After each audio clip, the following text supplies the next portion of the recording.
Banks do not want you to know about this one. We're talking about the 5 top reasons for loan denials. Look, lenders aren't even allowed to tell you why they denied your application. And there's a reason for this, because if front end bankers were able to kind of slide information to you to tell you why you're really getting denied, they know you're probably going to fix those things or manipulate those things to get approved. So underwriters aren't even allowed to communicate to front end bankers of these reasons. But we dug deep and did the research and found the 5 top reasons that loan applications get denied. And we're going to decode them right now. Here's why it's important. Because all 5 of these are things that you can easily control, which is awesome news. Most people think that you're getting denied for loans because of things you can't control, like your revenue is not high enough or your time in business isn't long enough. That's not even in the top 5. All 5 of the top reasons that loans get denied are things 100% within your control. These are things you can easily, legally change in your favor to be able to turn denials into approvals. And we see this all the time. We see business owners come to us all the time who've been denied, given up hope. We make some of these changes, and all of a sudden they go back to the same lenders and get approved that they got denied previously. How is that possible? How do you go from getting denied to making some tweaks to getting approved? Well, you have to know these 5 reasons for loan denials. We're going to decode them right now and give you a path to success to overcome all 5 so you can actually be successful. So let's start with number 5 as we work our way down to number 1. So number 5 is really one of the most important ones, and this accounts for 60% of loan denials fall in this category. And the category is basically not looking legitimate, not looking credible, not looking lendable, not being fundable. There's a lot of names to this, but the general idea is that lenders are just doing a credibility check on your business and you don't pass the mustard. I don't know what that even means. But anyways, I heard it once and it's cool. So you just don't meet what they're looking for. You don't meet the criteria. So you've got to keep in mind that lenders are looking to make sure that you look like you're a legitimate, credible business. And some things get in your way of the making that, having that perception that will get you denied. So some of the basic things is you need to have an entity set up. You should be an LLC or a corporation. Doesn't matter if you're S Corp or C Corp, just matters that you're preferably an LLC or a corporation. You need to have a separate address set up for your business. Not a P.O. box, not an iPostal, not a UPS, not a home address, a separate address. Now, you can get this through Regus, Alliance, or DaVinci, what is called a virtual office, or you can have a real commercial or retail location. It makes no difference which you choose, but you should have a real business address that makes you look credible. A real business phone number. What this means is you can use a voice over IP number like Ring Central, but you cannot use a mobile phone or a home phone as your actual business phone number. It needs to be a separate phone number that is set up for your business. Your business should have a website that reflects what you do. Somebody should be able to look at your website and understand what you do. It should reflect and talk about the products and services that you offer. You should have a professional email address, info@creditsuite.com, info@yourcompanyname.com.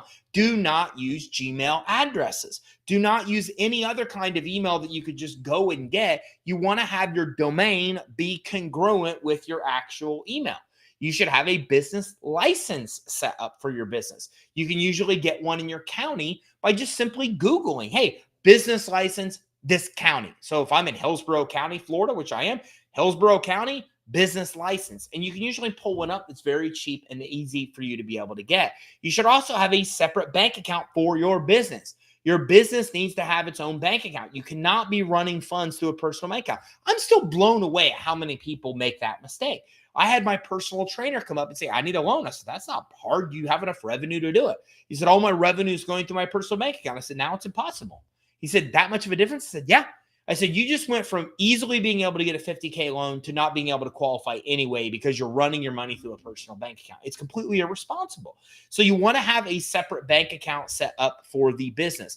So these are the basic foundational principles of fundability. Now, we have a whole fundability score that ties into like 120 factors of fundability, but this is what's called your foundation. This is the basics that you need to know to look legitimate and credible. And the last one, the most important one of this number 5 reason you get denied is congruency. Remember, lenders are plagued by fraud. So what their computers are looking for, number 1, is this applicant real or not?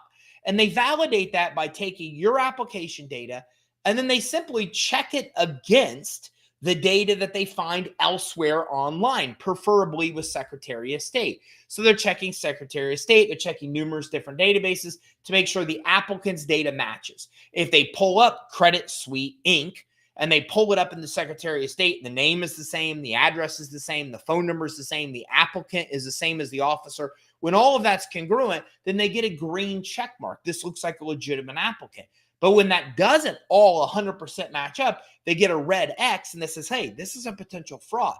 And then what happens is the underwriter almost never trumps that computer's decision, even if you are a legitimate business. A lot of businesses get stuck in this trap, and I can tell you that nine out of 10 business owners we help fall into this trap, meaning that their Secretary of State data alone does not match what's on the application. So number 5 reason that business loans get denied, you just do not look fundable. You got to follow those pieces of advice to make sure you overcome this one, all within your control, and exponentially increase your probability of getting approved. And by the way, if you're just coming in like myself did here from St. Louis, come in and say hello. Even give me your company name and I'll give you a shout out right here on the live stream. Kelvin is in the house from Fort Myers, Florida. SWFL Tent. Thank you very much for coming in, Kelvin. Tommy, thanks for coming in as well. And Kelvin says, Southwest Florida Tent. We specialize in commercial and residential window tinting. That's pretty cool, especially if you are in that area in Southwest Florida. Make sure you give them a call, Southwest Florida Tent. And again, give me your company name. I'll give you a shout out right here on the live stream. Number 4 reason for loan denial is having a poor or not established business credit profile. Look, business credit is as important to you getting a business loan as personal credit is to you getting a personal loan. You can't go get a mortgage with no or bad credit. You can't go get a car with horrible or no credit. You can't even get a credit card nowadays with horrible or no credit. It's the same in the business space, but there's one huge difference. The huge difference is in the consumer world, there's a law called the Fair Credit Reporting Act. And this law requires that if you are denied based on your credit, the credit issuer has to notify you by mail which bureau they pulled and what data they used to make the denial decision. Now, that does not apply in the business world. So what's happening is credit card issuers, credit line issuers, loan issuers are pulling your business credit. They're denying you because of it, and they're never notifying you that that took place because they don't have to. They're not going to voluntarily send you a letter saying, we pulled your D&B credit profile and we turned you down because it's bad. They wouldn't do that unless they're required by law to do that. They're not required by law. It's why they rarely ever notify you that you're denied based on business credit quality. This is a huge problem for us as entrepreneurs because what's happening is we're applying for loans. We're getting denied because we have no business credit. The lender's not telling us that that's the reason. And we continue to apply with the next source, the next source, the next source without knowing that. So now that you know that, you've got to establish some business credit. Here's where it gets really bad. The problem is that you and I will be issued failing business credit scores even when we have no credit on our reports. So what happens is that Experian and Equifax, when they know we exist, when they get information from Secretary of State, they know our business name, they know our business address, they know our actual NAICS or a NAICS or industry code. Then they automatically create a credit report for us, even when there's no credit to be reported. Then that score automatically is low because we have no credit. So what happens is we are actually being punished because we have no credit. The business credit reporting agencies are saying we are high risk because we have no credit. Now, that doesn't exist in the consumer world. To get bad scores as a consumer, you have to have bad credit. But in the business world, you have bad scores because you have no credit. It's why you have to establish business credit, because not having any is the same as having bad, and having bad business credit is what leads to the majority of denials. Because if your business credit scores are low, it means your business isn't likely to pay its bills on time.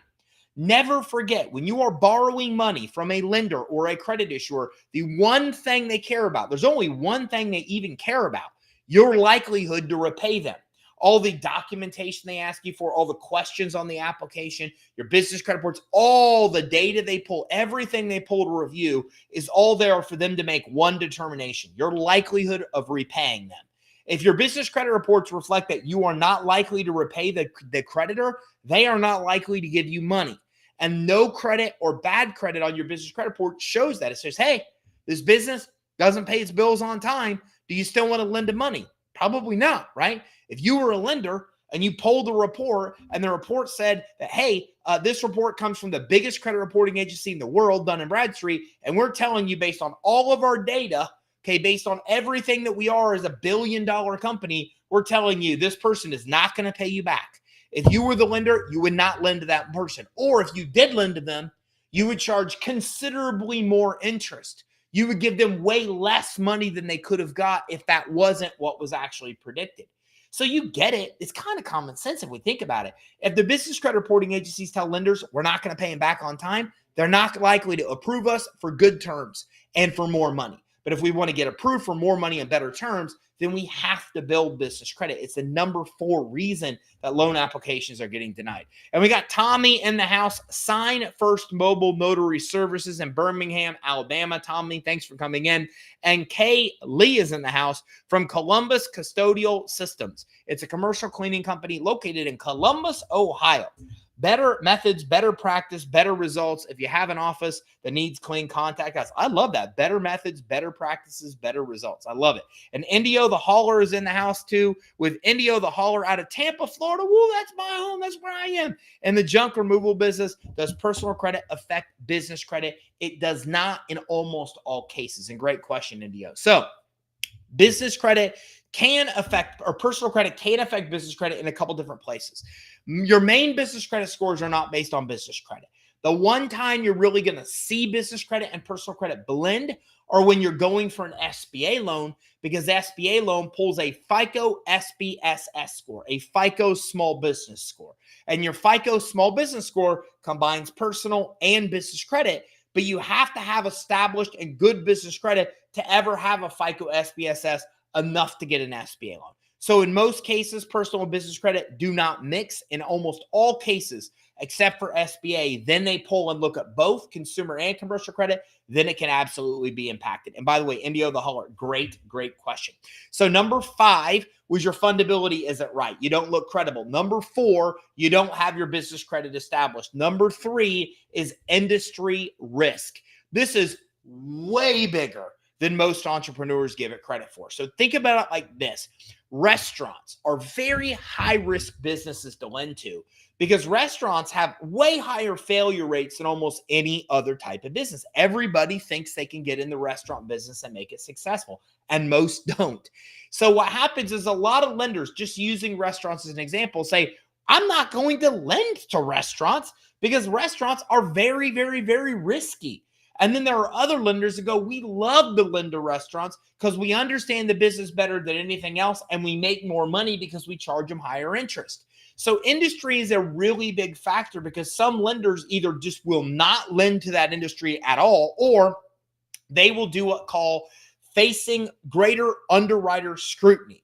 So facing greater underwriter scrutiny means the underwriter is going to look twice as hard and make it twice as difficult for that industry to get approved for financing than another industry. So what makes some industries high risk and some others? Well, some not. Well, some are just like prone to like bad stuff like robberies, like pawn shops, when you keep a lot of money on site, or even, businesses that keep a lot of cash on hand are ripe to be robbed. So that puts them in the high risk category. Others may be restaurants. Restaurants have a higher risk of going out of business. Others may be just with that lender, a business or an industry that is defaulting at a higher rate than others.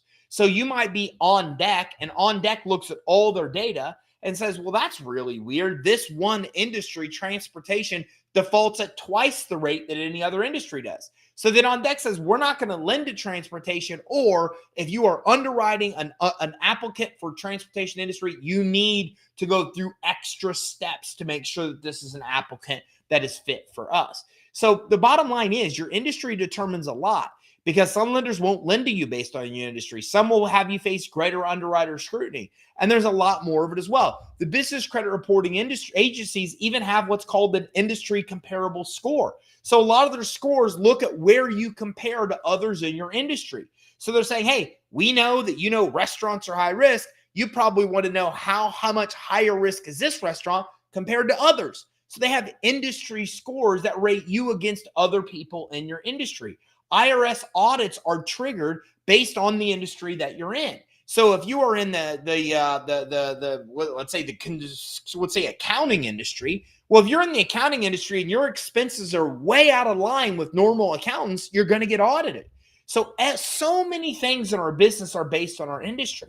But here's the interesting thing. Do you know what industry you're in?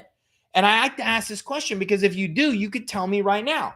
Tell me your industry name and your NAICS code, your NAICS industry code. You should know that. If you don't know your industry and your NAICS code, then you do not even know what industry you are in. You may say something like real estate. But if you go to NAICS.com, NAICS.com, and you look at real estate, you'll see there's like 30 subcategories for real estate. So which one of those are you? Every one of those has a different NAICS code. So if you go into your bank and you say, I'm in real estate, you're forcing them to choose between one of 30 codes. And I guarantee they will not choose correctly. Here's the problem. Here's how bad this snowballs. The banks all have a third-party data aggregator that actually gathers all the data from one bank and shares it with the other bank. Banks agree to this. It's called a give to get. So that means they have to give all their data of all of their banking clients to get all the data from everybody else's. So Chase Bank and Bank of America. When you go to apply and you set up a new bank account for Chase, then Chase takes your information and gives it to every other bank, including Bank of America. So if you go into Chase and you say, I'm in the real estate industry, and they say, okay, they go behind the computer, they go, I don't know which one to choose. I'm going to choose this NAICS code. The minute they choose that and it goes in their computer, it pushes it to every other bank. So now every other bank thinks you're in that industry as well. Here's the worst part. That third-party data aggregator has 3 other companies that have access to that data and put it out in the world. And the 3 companies are the business credit reporting agencies. So now what happens is you go and the banker says, what industry are you in? You say real estate. They pull up a category, a computer with 30 different real estate industries. They choose one. They chose wrong. Now, every other bank now thinks you're in the wrong industry as well. Then the business credit reporting agencies put it on your reports. They think you're in that industry as well. And now before you know it, the world thinks you're in the wrong industry, all because you opened a bank account and the banker said, what industry are you in? And you didn't know your actual NAICS code itself and the actual industry that NAICS code reflects. That's why you need to go here, and I'll pull this up and show you. You've got to go to NAICS.com. It's an absolute must, because if you don't do this, then the problem is that you will not get this right. So we want to go to NAICS. Well, we want to do a couple things. First of all, we want to do a quick search here for high-risk NAICS codes. Okay, and then we want to check 2 things. The very first thing that we want to do is we want to come in here and we want to look at NAICS.com, and we want to look at a list here on Credit Suite, because these are lists that will tell you all the high-risk industries to avoid. So you can look at NAICS, you can come here and you can look at all of these industries as well, and you can make sure that you're not in one of these high-risk industries.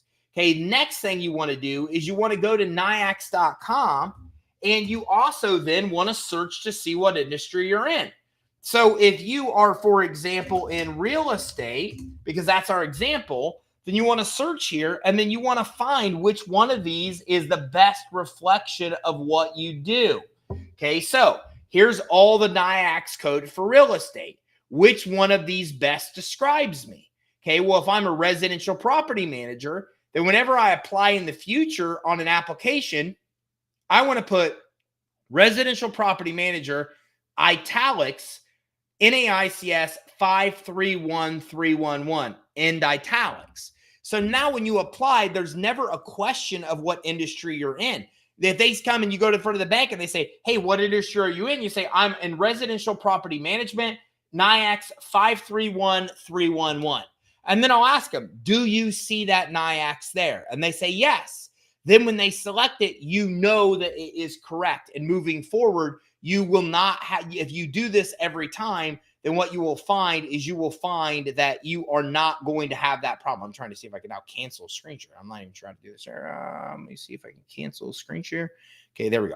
I had to shut the expansion off. Well, let me see here, guys. Sorry, I'm just, they moved some things. Stop screen sharing. They moved some things around. So that is exactly how you overcome this, is you actually make sure that you know what your NIAX code is, and you enter NIAX and that actual code every single time that you apply for anything. Okay, and by the way, let me see here. Got some other people I want to come in and say hello. Okay, Mo says, after the presentation, please, I'm ready to pay for you 1 minute consultation time, even though I'm your client already, because this is very important. Moses from California, do me a favor. Email info@creditsuite.com with that same request, and they can get you with me for a one-on-one. If you are a client, then they even have a way in for me to meet with you one-on-one, as we do with our partners. So all you have to do is just go to info@creditsuite.com to get there, and then tell them your name, company name, and what you're looking for. GDTV, Grant Rising, Shalom, I thank you very much for coming in. India the Holler, any recommendations on what companies will allow companies to start the business credit? Sure. Some starter vendors are Uline. Some starter vendors are Granger, even CEO Creative. Those are 3 of my favorites right now that I think can actually help you, okay? And Tommy, thank you for coming in. Sign One Mobile Notary, I gave you a shout out here as well. Thank you very much for coming in. So let's recap. Number 5 so far, reason that we get denied: we don't look credible to lenders. We got to fix those fundability items. Number 4, we don't have business credit established. Number 3, we don't know what industry we're in, or we've chosen a high-risk industry. Number 2, incomplete or inaccurate application data.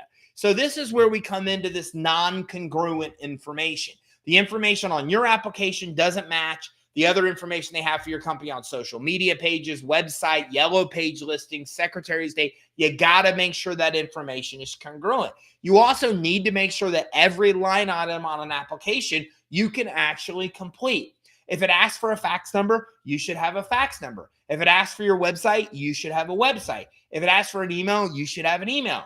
I still have a lot of people say, hey, in my business, I don't need a website. And I'm like, I don't care. Get a website. You can set a website up for $100 or $200, and it goes a long way to making you look credible. So you never want to go to an application and leave website blank. If it asks for a fax number, enter a fax number. If it asks for an email, enter an email. If it asks for a website, enter a website. But make sure you never leave that information blank. You need to make sure that that information absolutely is complete. You need to make sure that every line item on an application is complete. You need to make sure that the information is accurate, and you need to make sure that the information matches what you find elsewhere. Another interesting thing I see business owners do is this. They don't know that banks are openly sharing information with each other. So they apply at Wells Fargo, they get denied, and they think they're going to make adjustments to the application of what they're going to apply for at Bank of America. So they go to Wells Fargo and say their revenue's $300,000, and then they're like, well, that didn't work. I'm going to go to Bank of America. Maybe now I'm going to overstate my income and say it's $350,000, right? Well, the problem is that Bank of America already knows what you told Wells Fargo. So now you're telling 2 banks 2 different numbers in a very short period of time. Those banks know that that information isn't accurate. It throws up a red flag. So this is the problem with inaccurate information on applications. This is the problem with applying with one bank with different information than another, or leaving information incomplete, or the information not being verifiable of what they find out in the world. The information, they're verifying. So you need to make sure that what you're putting on that application actually can be verified. If not, it's going to create issues. It's going to get you denied. Okay. And the number 1 reason that you're going to get denied is because you don't have enough security or collateral to offset the high risk that you become. Okay. And this happens because you don't have enough what I call compensating factors. So first of all, lenders feel more comfortable if you have assets or if you have collateral to pledge. If you say, hey, you're giving me a $100,000 credit line. If I default, you could take my Mercedes-Benz or my real estate or my stocks or whatever it may be. If I come in and I say, I'm not giving you any collateral, then that's unsecured debt. Unsecured debt that's not secured by any kind of collateral is the hardest debt to be able to get. So if you want the easiest money and the lowest cost money, pledge some kind of asset: stocks, bonds, 401ks, IRAs, cryptocurrency. vehicles, commercial real estate, residential real estate, inventory, equipment. I'm not sure if I even mentioned those. All those are examples. If I go to a lender and I say, I'm willing to pledge this as collateral in case I default, not only will you get more approvals, you'll get better kinds of loans. You'll get SBA loans. You'll get lines of credit with low interest. You can have a 350 credit score and you can still get securities-based financing with a 5% interest rate and 90% financing against the value of your stocks and bonds. So again, having some kind of asset that serves up collateral is really important because it helps you secure the majority of kind of financing that's out there. Now, if you don't have that, that's okay. Then what you want to do is you really want to focus on what we call compensating factors. And compensating factors are the positive things you want that reflect good upon you to offset the negative. So an example is, let me say that my credit score is 620 because, I'm overutilized on my personal credit because I didn't use business credit properly. And I had a couple of late payments and a medical bill on there, medical collection. Well, now my score is 620. And now I'm trying to get like a good loan. Well, it's easier if I come in and I write a letter and I say, hey, my personal credit's damaged. Here's where I messed up. Here's why it happened. Here's what I learned. Here's what I've done better to correct that situation. And by the way, I also have established business credit, and my business credit reflects that my business has paid its bills on time for 4 years. I've been given credit lines, loans, everything. So what I'm saying is, hey, I acknowledge I have a negative. By the way, most business owners don't do this. They're afraid to tell lenders what's wrong. The lender knows what's wrong. They're already smart enough to figure that out. And 9 out of 10 times, somebody's trying to hide that information from a lender. That's what lenders are used to. They're used to somebody hiding the bad stuff because they don't want the lender to see it. But the lender does see it. It makes that applicant look bad. I go in with the opposite approach. It blows lenders away. Like, I can't tell you how many underwriters have told me directly that deals have gotten done because they're not used to somebody acknowledging all the negatives up front. And because of that, they trust the application more because the applicant was up front and said, look, let's address the elephant in the room. My personal credit sucks. Here's why it sucks. Because I tried to do this and I tried to start my business and I tried to use my personal funds because I was ignorant. I didn't know, right? And then I did it. It was a struggle to build my business in the beginning. So I had some hits and I overutilized my credit cards. Then I discovered business credit. Then I started separating my business and personal expenses. Now, since then, my credit score's gone nothing but up, but I need this loan to be able to continue to keep my business and personal loans separated. And by the way, now the compensating factor part. But by the way, at the same time, I built my business credit. You can see my business pays its bills on time and my business is low risk. That is how you do it. It's called an LOX, or a letter of explanation. And I like to do that with every application. Here's the negatives. Okay, I take accountability. This went wrong.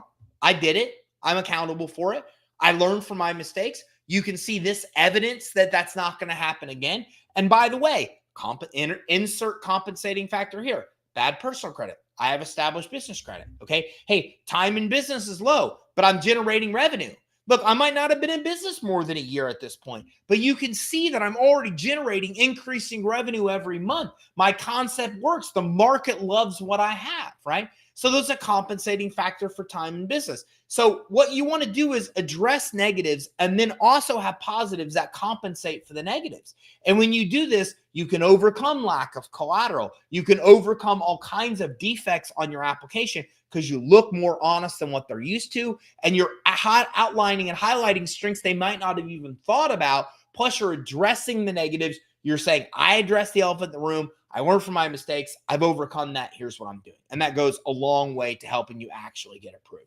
So there we have it. The 5 biggest reasons for loans getting turned down. 1, your number 5, I should say, you don't look fundable. You've got to build the foundation. You got to build your credible foundation where you look legit and credible. Number 4, you don't have business credit established. And because of that, it looks like it's bad business credit, or you do have bad business credit because you're not actively building your business credit like you should. That's one of the most important aspects with getting the credit and financing you want. Number 3, you are high risk. You are in a high risk NAICS code because you didn't know what your NAICS code even was. When I asked that, not one person said, this is my industry. Here's my NAICS code. You should know that. I went through how to find it. You should go do that so you know what your NAICS code is. You tell everyone moving forward when you apply, and you avoid those high-risk NAICS. Number two, I should say, is incomplete or inaccurate information. The information on your application has to match everywhere they find your business online. The application needs to be complete. If it asks for a website, if it asks for a fax number, if it asks for an email, you need to make sure that every line item on that application is completed with information that can be verified, because you better guarantee they're verifying it. And number one, you don't have collateral equal to what you're trying to borrow. And a lot of lenders, like SBA lenders, that's a requirement for them. Now, it's not a requirement for a lot of other kind of lenders, but it is for the best kind of loans you want. And remember, if you don't have collateral equal to what you're borrowing, always consider a letter of explanation. Always highlight what your negatives are, and then offer a positive for every negative that you're putting out there as a compensating factor. Highlight your strengths. Admit your fault for the negatives and say, I learned my lesson. Here's proof I recovered. And if you do that, that goes a long way to getting you approved. Pretty cool, right? 5 things you can easily control that are the biggest factors that get loan applications denied. It ain't your revenue. It's not your time in business. It's not the things you think it may be. Personal credit quality isn't even on this list. The stuff you think's getting you denied isn't. This is the stuff that statistically accounts for the vast majority of all denials. All stuff you can easily fix. If we can help you fix these things along the way, let us know. We have a free finance assessment, and I threw up the QR code, so you can either scan it or go to creditsuite.com/consult. We'll meet with you 100% at no cost to you. Hundreds of reviews on our website just about this assessment. And we do an assessment. We look at your fundability. We look at your business credit reports for free. We give you advice on financing you can qualify for. We decode all of this for you 100% for free and put you on the right path. All you do is go to creditsuite.com/consult or scan that QR code. Hopefully you got value. You know the 5 top reasons loans get denied, what to do to fix them. And don't forget to like and subscribe and follow us here, because all of our trainings are about how you can get more money to start and grow your business. So if you're looking to get more money, more approvals, better terms, higher approval amounts, that's what we cover. So like and subscribe, and keep our eye out for our next training. We talk about more cool ways to get the money you need to start and grow your business. Take care.